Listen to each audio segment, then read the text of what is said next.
السلام عليكم ورحمة الله تعالى وبركاته. كسر دوادة مرة لبعض برنامج كني باديدون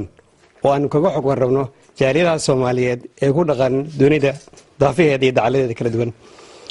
ما أنت وأي بشر فبراير تهاي صدح سنة كلابد كوني يولابية تمنك وحن هودي أيانو يشي إن لكل مو ورئيسي يحقورن كقاضو جارية الصوماليات يكون غن دلك سويدن جارهان مقالة مالمو maalmo waa magaalada xuduudda xigta oo u jirta magaalada Copenhagen masaafada aad u gaaban tareenku iyo gaadiidku waxay kala socdaan wax ka yar nus saace dadka halkan degan waxa qayb ahaan aan ku tirinaa inay ka mid yihiin dalka Denmark degan haddaba waxaan ku sameynaynaa bandhig buugeed oo ay soo qabanqaabisay shirkadda Skazum Publishers oo saddegeed yahay magaalada Stockholm iyo laanteeda magaalada Toronto xog warankan waxaanu markaa la yeelanay jaaliyad Soomaaliyeed waxaan ugu horeysiinayaa oo dhinacayga midig fadhida Aanina Cabdi Maxamed goorma ayaa dalkan soo gashay 1989 November 25 oo sugada gabadha walaasheena rooda wadanka waxaana soo galay 1989 magacaygu waa Hinda waxaan magaaladan maalmo soo degay 1984 على leeyahay maalmo ayaan ka soo galay dalka Sweden inkastoo aan mar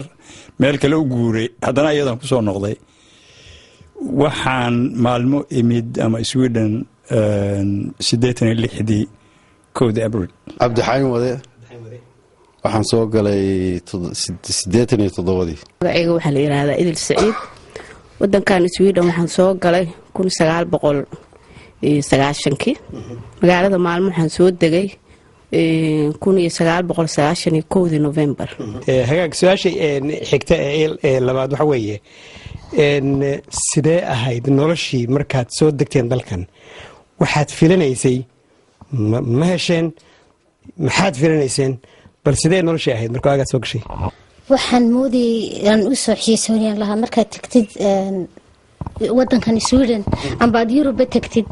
guri baa lagu dejin gaari baa lagu siin waxyaabo igu qufula oo runta aan islaha malaha wad helaysaa hudaalkii markaan imiday kuyu aan cunto u galay 2 week maan hadlin anigu interview labaad baa la iga qaaday maxaa kugu dhacay baa noloshaan filayay maan helin baan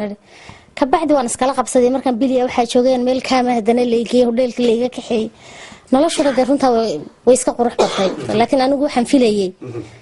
ما نعرف رنتي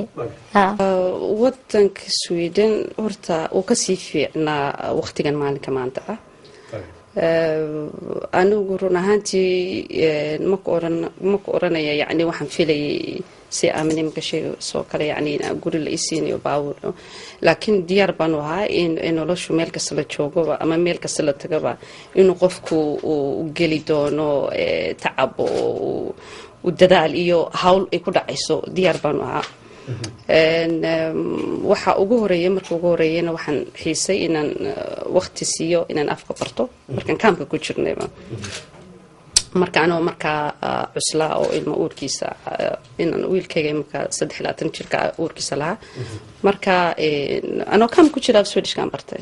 wadanka waxaan u imid anigu nolol diyaar ah kumaan iman qaxooti ahaan markaas waxaan ku imid nolol guur oo kala ah qof bay sugayay meel ba diyaar ahayd ma aan gelin nolol kaam iyo waxa Soomaali marsiyaab loo sheegan waxaan ku jiray nolol qof diyaar ah baan imid markiiba waan la qabsaday intii aan filayay maantana waan ka sii hormaray horta anigu markii aan halkan imanayay markii Yurub ugu horeysay ma ahayn Soomaaliya markaan ka soo baxay iyo intaan Sweden imanayay COVID-19 sano 3 bilood bay igu qaadatay marka waad garan karaysaa intaan soo lugayay markii aan halkan imanayay magaalada Copenhagen baan ka soo guuray oo 8 sano hore aan u deganaa marka noloshu waxba ma ayn kala yara duunayn laakiin halkan baa xoogay shaqada ku fiicneed markii summer job aad ka heshid baan u imid kadibna sidii baa ku jooga si mar hore aynu sheekaysanay aan horay u sheegay shooting club baan dabcan inaan galo oo ku yaala Copenhagen waxa la igu yiri 2 years baad ku qaadan kartaa bastoolad gaan laga iibin karaya or 2 years joogmayaan ku yiri waxaad ka hadlaysaa ma maxay markaas waxa ahayd 1978kii 78kii hadda inta udhexaysa waad garanaysaa markii 2 sano wax aad u tiro badan bay lahayd waan marna madaxaygan ku jirin baad joogaysaa haddana waxaad moodaa inaan meel u socon horta su-aasha iyo programka waa la isku gaaday aniga xaggayga waa taariikh dheer ma soo koobi karaa hadda cali 26 buu sheegtay anigu waa ku dhowahay anna waxba kama yari baan u malaynayaa muddadii halka aan joogay maalmo keliya markaan usoo noqdo haatan aan degannahay meesha hadda fadhino waagaan imid iyo haatan waa kala gedisanta aad buu kala gedisanta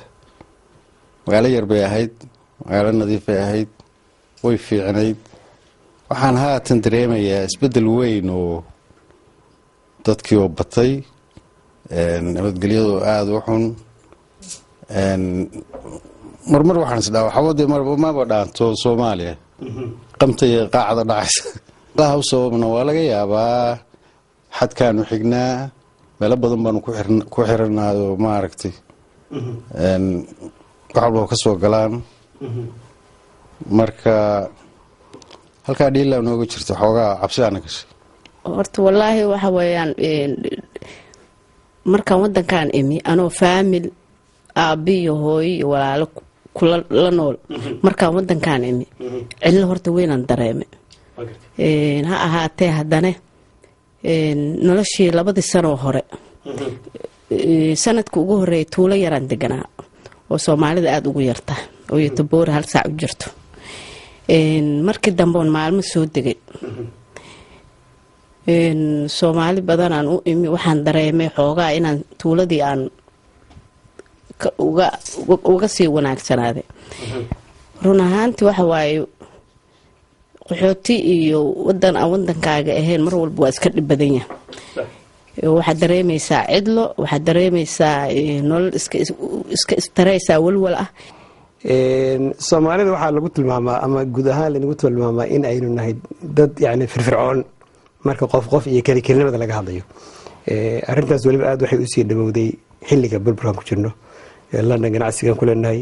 Minneapolis waxaan dhaxsan tagay yani ganacsigan ku leenahay Toronto dhinaca waqooyi America South Africa Kenya waa ka muuqanaa dad firfircoon inaan nahay bal halkan xageen ka jirnaa haddaan soo noqono dalka Sweden sideed la tahay yani meeshii la naga rabay ma joognaa kaalidahan mise wax badan baa inoo dhiban aniga aragtidayda waxaan u malaynayaa inaynaan joogin meelaha haddii North America loo eego amba Ingiriiskan inagu dhow loo eego Soomaalidu halkay ka taagan tahay inaynaan ka taagnayn sababtana waxaan u malaynayaa inaanan odhan karin dadka Soomaalidu way xun yihiin inay tahay nolosha wadankan wax dib inoo dhigay waxay inoogu dhigtay horta afkii wuu yara adag yahay saan aaminsanahay anigu talabaad wadankii wadan furfuran maaha oo dadkii shaqo ay uga galayaan toos u helayaan